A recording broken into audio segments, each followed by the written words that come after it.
NEET परीक्षा 2024 में paper leak कर धांधली एवं भ्रष्टाचार को लेकर पुराने कलेक्टोरेट के सामने कांग्रेस का धरना प्रदर्शन। धर्म प्रदर्शन में बड़वानी विधायक, राजपुर विधायक एवं पूर्व गृह मंत्री बाला बच्चन, पूर्व नगर पालिका अध्यक्ष लक्ष्मण चौहान सहित कांग्रेस कार्यकर्ताओं द्वारा महामहिम राष्ट्रपति के नाम तहसीलदार को ज्ञापन सौंपा। 2024 में हुई नीट परीक्षा के बाद पेपर लीक मामले को लेकर कांग्रेस द्वारा देश भर सहित बड़वानी में विरोध प्रदर्शन कर सरकार के खिलाफ धरना प्रदर्शन किया गया।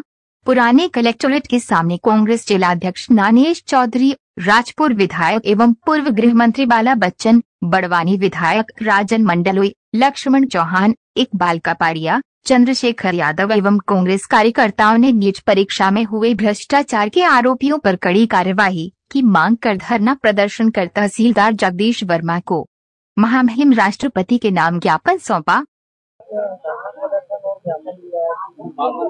देखिए, मैं आप लोगों को बताना चाहता हूँ और हमारे पूर्व वक्ताओं ने अभी ये बात बोली भी, हमारे सभी वक्ताओं ने बोली है कि अखिल भारतीय कांग्रेस पार्टी के नेतृत्व और तत्वावधान में आदरणीय खड़गे जी, राहुल जी, सोनिया गांधी जी, प्रियंका गांधी जी के नेतृत्व में पूरे देश में और मध्य प्रदेश कांग्रेस कमेटी के अध्यक्ष आदरणीय जीतू भाई पटवारी जी के नेतृत्व और जिला कांग्रेस कमेटी के अध्यक्ष आदरणीय हमारे नानेश भाई चौधरी जी और सभी हमारे कांग्रेस पार्टी के पदाधिकारियों के नेतृत्व में ये जो नीट 2024 यूजी जो एग्जाम हुई है, ये दुनिया की सबसे बड़ी एग्जाम है, जिसमें लगभग करीब 24 लाख स्टूडेंट अपीयर हुए थे और उसमें धांधली हुई है, अनियमितता हुई है और उसमें भ्रष्टाचार हुआ है।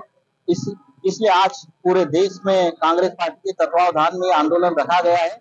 हमारी स्पष्ट मांग है हमारी देश की महामहिम राष्ट्रपति महोदया से, ये धांधली, अनियमितता और इस भ्रष्टाचार की जांच हो और दोषियों के खिलाफ कार्रवाई हो और देश में इस तरह की पुनरावृत्तियां और परीक्षाओं में न हो और बच्चों के साथ खिलवाड़ न हो। इस कारण से आज हमारा ये आंदोलन रखा गया है। बड़वानी के समीप चिखलदा में नर्मदा बचाओ आंदोलन नेत्री मेधा पाटकर के अनिश्चितकालीन अनशन उपवास स्थल पहुंचे पूर्व गृह मंत्री व राजपुर विधायक बाला बच्चन, बड़वानी विधायक राजन मंडलोई, पूर्व नगर पालिका अध्यक्ष लक्ष्मण चौहान आंदोलन की मांगों का किया समर्थन। बाला बच्चन ने कहा, विधानसभा में उठाएंगे डूब प्रभावितों की मांगे। विगत 7 दिनों से डूब प्रभावितों की उचित पुनर्वास, मुआवजा व डूब प्रभावितों की अन्य मांगों को लेकर मेधा पाटकर धार जिले के चिखलदा के समीप अनिश्चितकालीन अनशन उपवास पर है।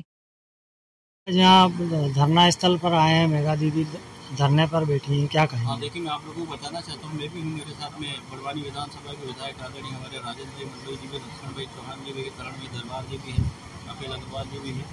ये आज 7वां दिन हो गया है और बहन जी का जो स्वास्थ्य लगातार बिगड़ता जा रहा है, खराब होता जा रहा है। लेकिन देखिए, सरकार को एक भी अभी तक शासन प्रशासन की तरफ से उनकी सूद लेने तक नहीं आए हैं और मैं उनको आगाह करना चाहता हूँ शासन प्रशासन को कि अगर मेधा पाटकर जी का और स्वास्थ्य खराब हुआ, स्थिति हालत और अगर बिगड़ी तो फिर इनको लाइन ऑर्डर चलाने में दिक्कतें आएगी।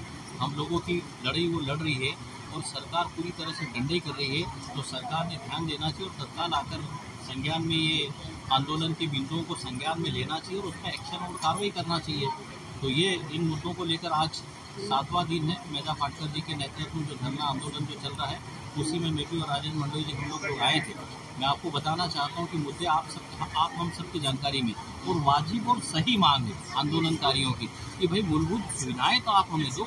आपने हमारा मकान डुबा दिया, जमीन डुबा दी, गांव डुबा दिया और उसके बाद जो पानी का जो लेवल भरने का है वो आप बढ़ाते जा रहे हो। अभी जो पिछली बार जो बाढ़ आई थी, उन गाँव की स्थितियाँ क्या बन गई थी और देश के प्रधानमंत्री जी 17 सितंबर को अपना जन्मदिन मनाने के लिए हम पूरे मध्य प्रदेश वासियों को, मैं समझता हूँ कि हमको डुबाते जा रहे हैं, हमको खत्म करते जा रहे हैं। तो ये लड़ाई, तो ये आंदोलन और बड़ा रूप लेगा और उग्र रूप धारण करेगा। पहले तत्काल सरकार को आकर उनके स्वास्थ्य का ध्यान देना चाहिए और ये लड़ाई को हम लोग मध्य प्रदेश की विधानसभा में भी कांग्रेस पार्टी के नेतृत्व में हम लोग मध्य प्रदेश की विधानसभा में भी उठाएंगे और सरकार से हम इसका हिसाब मांगेंगे और सरकार ने इस पर मदद और सहयोग करना चाहिए।